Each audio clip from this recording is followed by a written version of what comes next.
welcome back to my little corner of the world. This is Casey's Corner. I'm Casey, spoiler alert.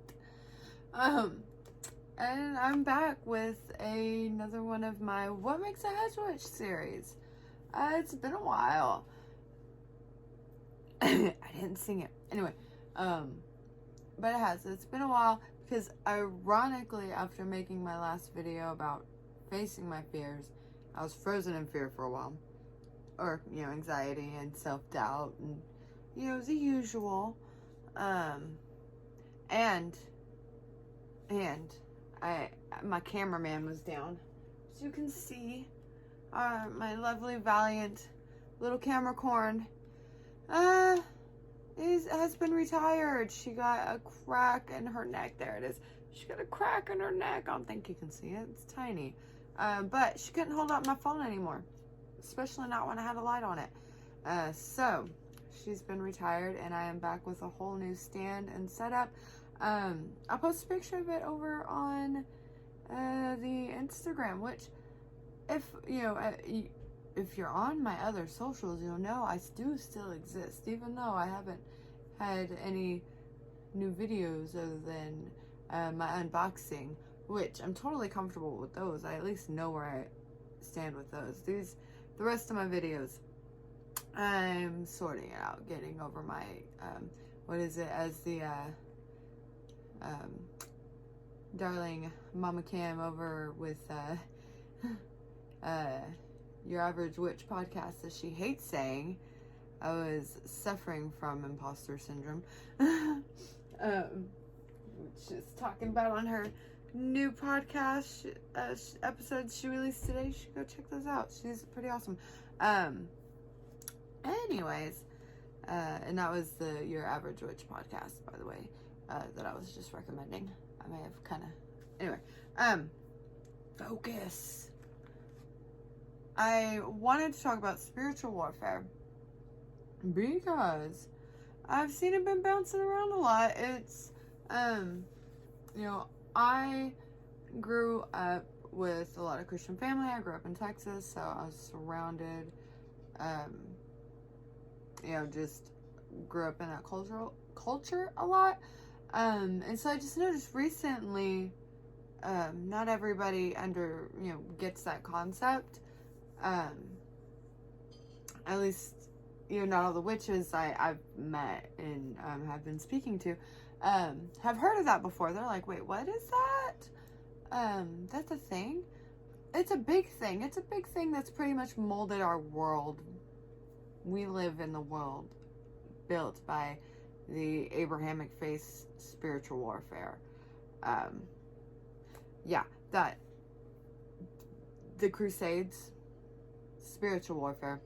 The base gist of that concept, from the Western, from the point of view of, the Western point of view,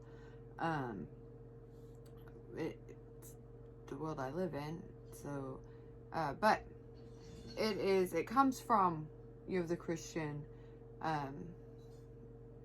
belief in, the dualism of good and evil, that there's a battle, that there's demons and Satan trying to influence the world for bad. Now, that is a conflicted argument in the Christian world. There are those who argue that is a holdout, leftover concept from maybe the Greco-Roman influence on early Christianity,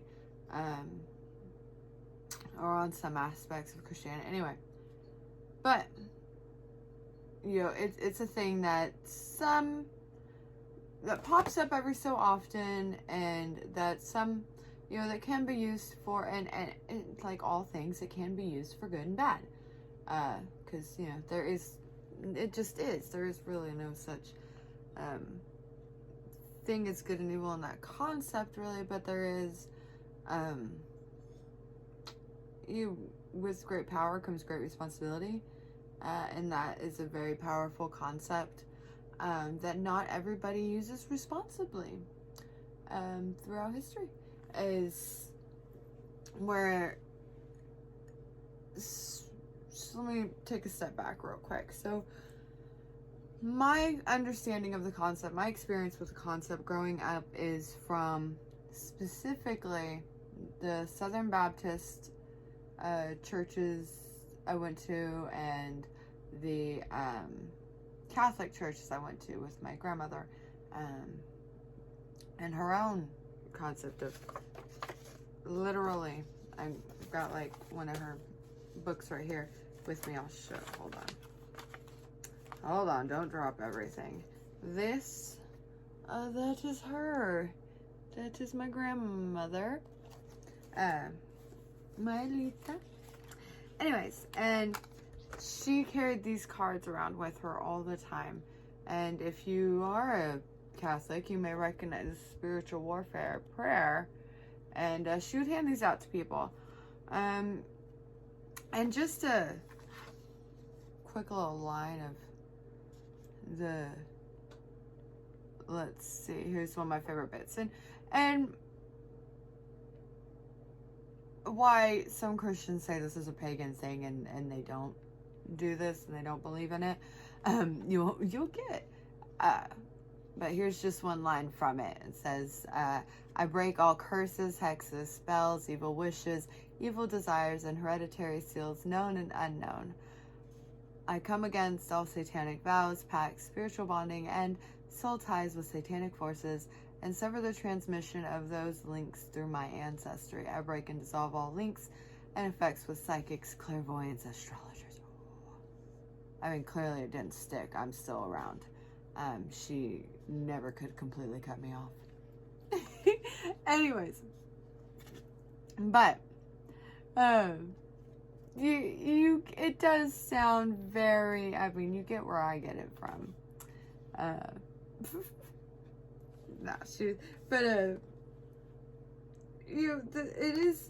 It can be a very serious thing. I mean, it is, and from that side of things, it was a very personal, she was always praying for her family members, for people that she felt were, in some sort of crisis. Like this whole, some of the back pages back here, that's all her prayers for people and stuff, which I also just found she had written, in the back here, her prayer for the, people. She wrote down the number of people who died on 9/11 and, that were at Ground Zero and, the Pentagon and everything. She, I just thought that was kind of poignant to discover that in her, as we're coming up on that anniversary. Good woman she was. Anyways, but from the, so that's the Catholic compound. From the Southern Baptist part of my family, and what finally, because, I know, I'll cut this out. Anyway, so in the Southern Baptist part of my family, that it started, where it could started out maybe as like a personal thing. Those last few years I was attending church with them, it started sounding, the language started turning. It was towards the end, it was the turn of the century. There was toward the tail end of the Satanic Panic. It was the 90s. And the preachers, they were using a lot of language, a lot of it's us versus them, and we are the only ones who are right, and we have to defeat them. And it was a lot of angry language, and you could see, I was starting to see how, it also has to be said, it was corresponding with when I had those Christians surrounding me during their prayer days and stuff. So at the same time, I am literally out in the world living the consequences of a us versus them warfare mentality, where we have to save everybody at all costs, or else the world's gonna end or whatever. And they're not gonna be saved but it was, the at all costs, it's our way or the highway, and if they're not following you, then they must be evil. Part of it where, I was, seeing that in the church with my family, and then out in the real world, living the consequences of that. And I'm lucky. That happened to me here with relative protection, even though, you'll watch, I had another video about it. It's the Under God, Who's God video, if you want to know that whole story. But I was here protected, like in other places, other contexts. Even still today, people aren't protected by spiritual warfare, from that, life or death concept of it. It's Ghana. I mentioned it in that video. It is, Ghana is the most prominent nation in Africa where it's still happening at. But we've outsourced it everywhere. It's our missionaries, particularly from the States, that went and started spreading that mentality. And it's still there. And then it's also, there are cases in the UK, cases here occasionally in the States and in South America, where kids usually are, kids and women, and are beaten to death for saying they're for witchcraft or exorcism or demons. It's a lot of the things, they were tormented by demons. So it's a dangerous concept if it's taken too far, and if it's not reined in.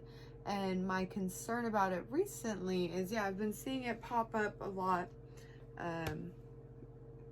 more in the pagan witchy realm and stuff. I think it's on TikTok becoming a thing. Here's what particularly brought it to my attention, because I've got to try TikTok more. I'm not really on there, but I have a friend of mine she's evangelical, and she's also I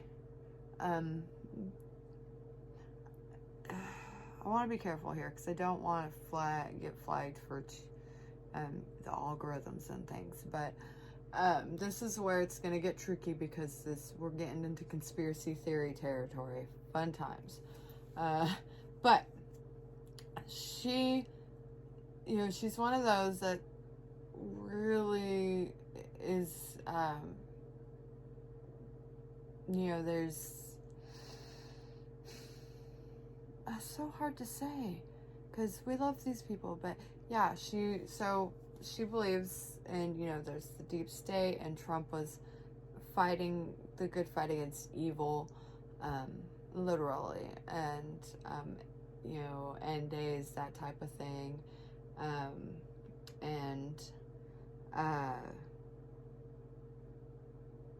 so she shared a video,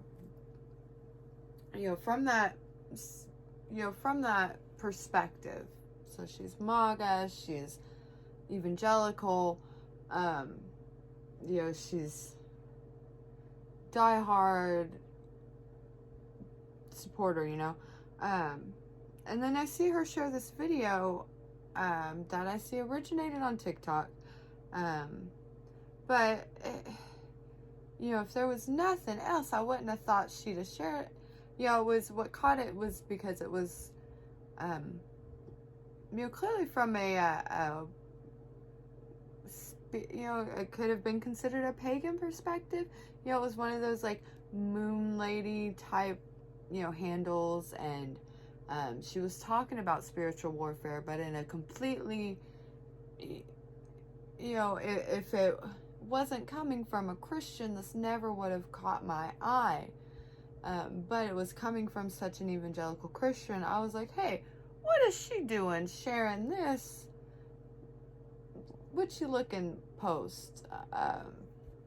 So I dove in. I went onto the TikTok. I followed the link and looked on the lady's thing more and saw, oh, okay, she's also a MAGA person and is following those conspiracies and things. And then it occurred to me, oh, that language, that mindset of spiritual warfare, is very easily being used to drag people into certain conspiracies, where, and it's easy to get those emotional hooks in you where you do feel it's life or death, and this is good.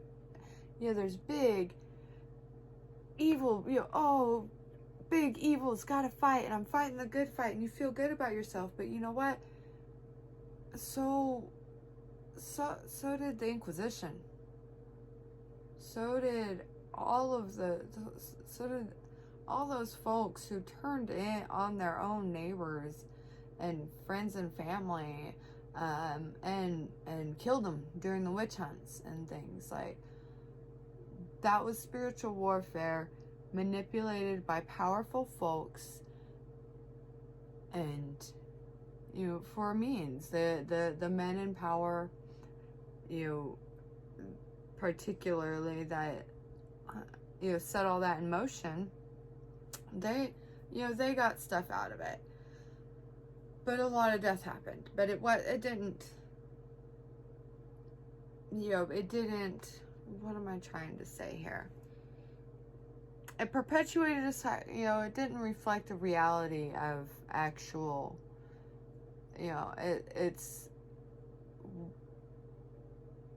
we don't have to choose that humanity again and again. We go through these cycles, and where we feel like it's so particularly, from this, Judeo-Christian, the big three Abrahamic faiths, because it's in Islam as well. A few years ago, there was the hashtag, my jihad is, where Muslims were trying to take back that word, because it is used in different it's just like spiritual warfare. It's not just used in that stereotypical kill mentality. I don't want to say the word, because again, with the T word and stuff, because it's a stereotype that it's not just like the Crusades and the Inquisition and the burning times and the witch hunts and stuff. That's not all of Christianity. Same with the pop culture view of jihad versus the spiritual view. And it can be, we are, as humans, can make all these choices, and that's what we've done all throughout history. It's all been a series of choices, all of humanity. That's all we do. And so for generations, there are groups who have chosen to follow apocalyptic views and believe it's the end of the world, and the world keeps going. And and you see in those times there are people who gain power by convincing others that if you just followed them, they had all the answers. You just listen to them, that they'll get you through this, whatever apocalyptical, whatever demon was coming or whatever.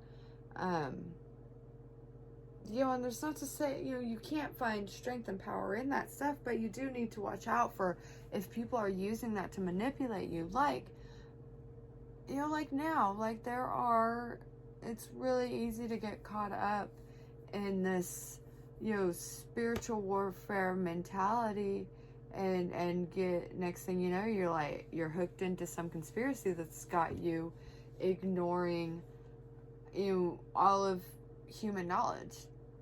Like, I don't even know what to do with that other than just to say, hey, keep an eye out. This is a thing. Spiritual warfare is a concept that exists and can be used against you in the court of law. No, no, but it can be used against you in life, and can be used to manipulate you, because it triggers your emotions. And anything that can trigger that and get you in that mindset can be used against you. Oh, look, see, even my PC, even my computer saying, shush now, I'm dying, you're done, wrap it up, lady. That is it, that's it. So I just keep an eye out. It's spiritual warfare. I know we like to say we're spiritual warriors, but be careful with that concept too. Like, I like to use it too. There are aspects of spiritual warfare, but I also got to remember that is a concept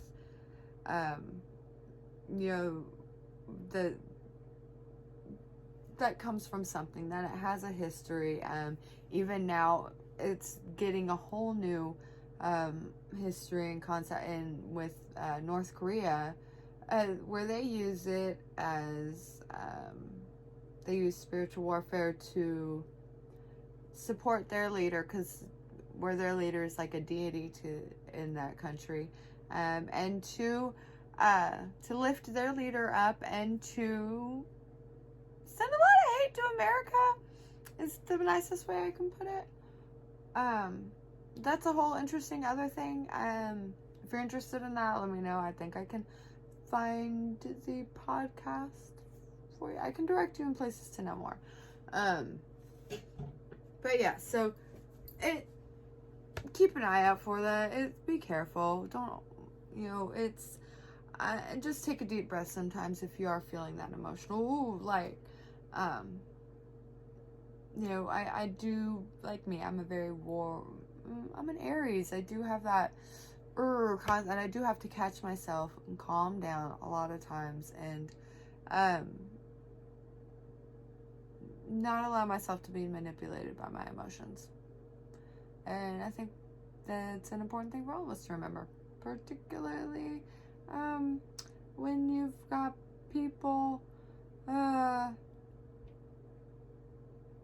not having your best interests in heart and using that kind of language to get to others. And it's not cool. I hate that kind of thing. I'm not a fan of it. Maybe it's because I've seen it used against me, my family, everyone, whatever. It was a big reason people didn't want to be around my mom after she came out. Literally, my grandmother used to call her a white demon. Like, come on, it's ridiculous, and it's hurtful. And there's, if it helps you, if it's a mindset that helps you overcome something, that's great. But if it's causing harm and is causing you to hurt yourself and others, then maybe it's time to rethink where this is coming from. So yeah, that's what makes a hedge witch. We're cautious about spiritual warfare and questioning things, because not really, and that's why I get to why I get to do that, is because I am not beholden to any particular faith. So I've kind of floated around and observed these things, and get to question it, and don't have to listen to some boss tell me something, like my computer is telling me to shut up and turn things off. Alright, bye y'all. Thank you so much for watching. Do the like and share, subscribe. Thank you so much to everybody that has been doing that so far. I'm still here, yay! And follow me over on my socials if you want to catch me in between my video drops. If I'm having a particularly high anxiety, can't make a video, I am usually like posting things over there. I also did a live spell recently in reaction to, because I'm a woman in Texas and I have had an abortion. I will, that's a whole other thing. But go to my Facebook, Welcome to Casey's Corner, or just search Casey's Corner on Facebook, look at my face, and you'll find me, and there's a live video there where I did a candle spell. Or I got the stuff together to do the candle spell. Just watch it. Anyways, yeah, thanks guys, bye!